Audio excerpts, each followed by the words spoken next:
before we get started with today's show, I want to hear from you guys. How excited are you for Cooper Flagg? The NBA draft obviously takes place tomorrow night. I'm very excited. I got to put mine at about a 9 or a 10. But let me know down in the comments how excited you are to see Cooper Flagg on the Dallas Mavericks. And of course, hit that subscribe button if you haven't already. We'll be going live tomorrow for the 2025 NBA draft to welcome Cooper Flagg here to Dallas to be a member of the Mavericks and usher in a new era of Mavericks basketball.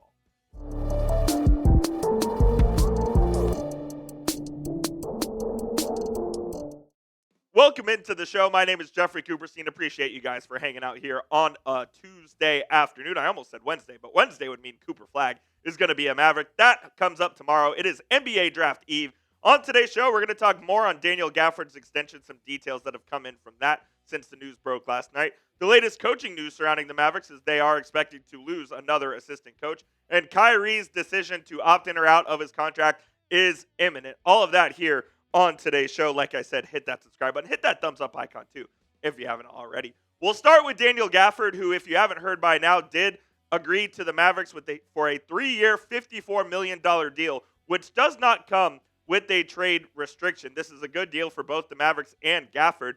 And this is good salary cap maneuvering by the Mavericks, which they definitely have to do some salary cap gymnastics in order to fit everyone in under their restrictions that they are under right now with the apron and the luxury tax and all of that. So had the Mavericks given Gafford his maximum extension, which would have been $54.3 million, the deal would have come with the trade restriction, which meant the Mavericks would not have been able to trade Daniel Gafford for the first 6 months of the deal after he signed it. But since the Mavs left that $0.3 million off and they gave him 3 years, $54 million flat, the Mavericks are able to trade Gafford whenever. So there is no trade restriction, and this helps maintain his value. Yeah, he was going to be on an expiring contract, and now he's going to have 3 additional years left on that deal. So Daniel Gafford's value to the Mavericks as both a player and as a trade chip is either maintained or even elevated. I love Daniel Gafford, the player. He's been absolutely fantastic in his year and a half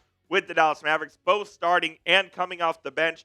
Averaged 12 and 7 last year, over 70% from the field. Now all of his damage from the field, is done with right around the rim within 5 to 7 feet. Averaged almost 2 blocks a game last year as well in 57 games.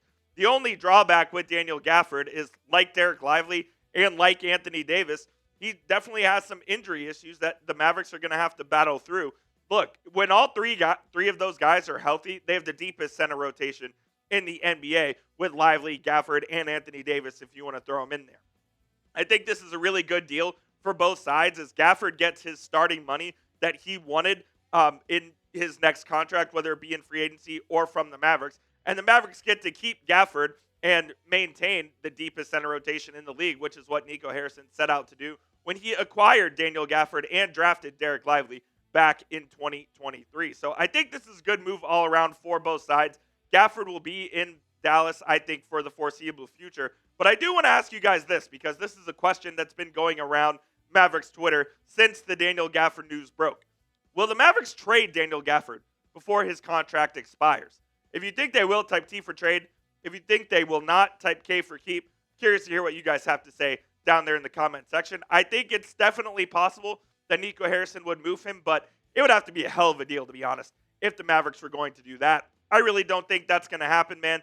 I think they're going to keep Gafford for at least next season because they see the value that he brings.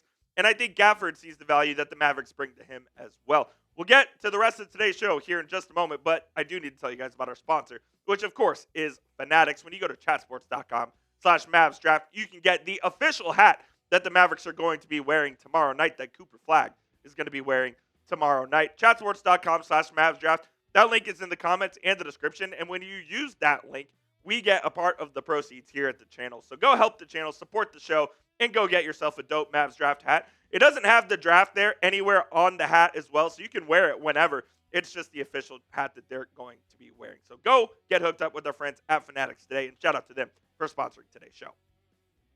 I don't think the Mavericks are going to trade Daniel Gafford this offseason, to be honest with you. I think this was a move to keep the biggest team in the NBA together with Gafford, Lively, Anthony Davis, PJ Washington, and Cooper Flagg, all the big, athletic, versatile wings that Nico Harrison set out to assemble, and that's what the Mavericks are going to roll with into next season. Now, whether after that they move Daniel Gafford, that remains to be seen.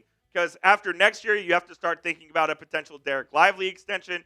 After next year, Anthony Davis will have 2 years left on his contract. So that's when you can start considering a Daniel Gafford move. I think the Mavericks would have to be blown away for a Daniel Gafford trade to happen this offseason. I think it would have to be multiple first-round picks, if I'm being honest with you. So I don't think Gaff's going anywhere for at least this offseason. Let's transition to the latest Mavericks coaching rumors here. And Jared Dudley could be on his way not to the Memphis Grizzlies, but to the Cleveland Cavaliers. Apparently, Brian Scalabrine went on his NBA Sirius XM radio show today alongside Frank Isola, which, by the way, is a fantastic show. Go check them out if you haven't already. He said Jared Dudley could be leaving the Mavericks for the Cleveland Cavaliers when his contract expires. Now, according to Mark Stein, Dudley received a contract extension from the Mavericks and would only be leaving the Mavs for an upward trajectory, so to speak. So maybe Cleveland is offering him the lead assistant role, whereas the Mavericks, he's only a part of the front of the bench staff, which he has been for the last couple of years. And I do think that this would be a pretty significant loss for the Mavericks. Now, there are other losses like God Shamgod, who we talked about on yesterday's show, I think would be a more significant loss than Jared Dudley would be. But Dudley is viewed as a future head coach in this league, and it would be it wouldn't be a small loss for the Mavericks. And if this is confirmed and Dudley does leave for Cleveland, your top 3 assistants from last year are all gone. Sean Sweeney accepted a job with the San Antonio Spurs to be their lead assistant under Mitch Johnson. He's gone. Jared Dudley could be leaving the Mavericks for the Cleveland Cavaliers. It sounds like that's a done deal, and he's going to be gone, and he'll be a new assistant in Cleveland. And Alex Jensen accepted the head coaching job at the University of Utah, and he finished out the season with the Mavericks and then went on his way as well. So your top 3 assistants are all gone. The Mavericks have already hired Jay Triano to replace one of those 3 guys on the bench, and I think they're going to hire, or at least they're going to try to hire Frank Vogel to add to their coaching staff, which obviously Kidd and Vogel have that rapport. And Mark Stein tweeted this the other day. We'll bring this one up once again, where he said, the natural response for Dallas, as all the coaches are possibly leaving, is to sound out coaching consultant Frank Vogel, who has been on the Mavericks staff for the last year as that consultant. But Vogel has been very comfortable to this point to stay in a consulting role while awaiting his next head coaching opportunity. There are no current openings in the NBA right now except for the New York Knicks, and it doesn't seem like Vogel is going to be a part of that interview process, as they've interviewed Taylor Jenkins, a couple of others as well, and it doesn't seem like Jason Kidd's going to be an option for the Knicks either. So there won't be a head coaching opportunity for Frank Vogel this offseason. Now the question is, does he want to remain a consultant, or will he accept a front of the bench assistant coaching role with the Mavericks? That remains to be seen, but the Mavs are certainly interested in bringing Vogel in on a full-time basis. And I tweeted this out earlier today. You can go follow me on Twitter at Jeff_Coop27 that you see right there. I think this Mavericks coaching staff revamp is one of 2 things. Number 1, Jason Kidd wanted a refresh after 4 seasons with basically the same coaching staff that he's had the entire time. That's certainly a possibility.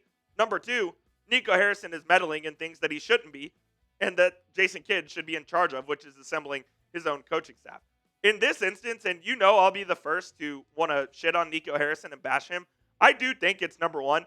I think after 4 years with pretty much the same guys, with Sean Sweeney, with Jared Dudley, with all of those guys on the staff, I just think Jason Kidd wanted new voices in the locker room. I think he wanted to have a different set of ideas brought to the table with this new look Mavericks team that's going to be play completely different than they have over the last 4 seasons with Jason Kidd. So I sort of think that was his thinking there. And they're really not going they're not going to want to bring back the same people. So I do think that this is a Jason Kidd-led revamp of the coaching staff. Would Nico Harrison have some say in this? Of course he would. He's Nico Harrison. But at the end of the day, I do think that this is J. Kidd powered. I could be completely wrong on that, but that's kind of my read on the situation right there. Help us get to 32,500 subscribers. If you haven't already, we are the one-stop shop for all things Mavericks news and rumors. We'll be live for the NBA draft tomorrow night. If the Mavs make a trade, we'll have you covered here. Free agency, we'll probably be live at least 1 or 2 times as well. So hit that subscribe button. We need 229 subscribers. I think my math is right there to help us get to 32,500 subs. Hit that subscribe button right now. It's youtube.com/MavsTV. And as we sit here at 1:52 p.m. on June 24th. We do not have word on whether Kyrie is opting in or out of his final year of his contract with the Mavericks. He has until 10:59 p.m. tonight to opt in or out, and so we'll see what happens. He's got three options here, which are, number one is opt in and play it out, which is by far the most unlikely scenario that happens. I think there's almost zero chance of that happening. Opt in and extend. I think that one, I would say that is the slight favorite of the three options. And opt out and re-sign is obviously another option as well. I'm leaning towards he ends up opting in and extending, but I do think that Kyrie is going to be a Maverick either way. We don't have anything to worry about there. But there is a fourth option, and they could potentially push back the date for more time, whether it be June 29th, the day before free agency opens, or whether it be July 6th when you can start actually signing players to deals with their new teams and you can start officially registering players for the new NBA season. So I do think that's a potential option as well.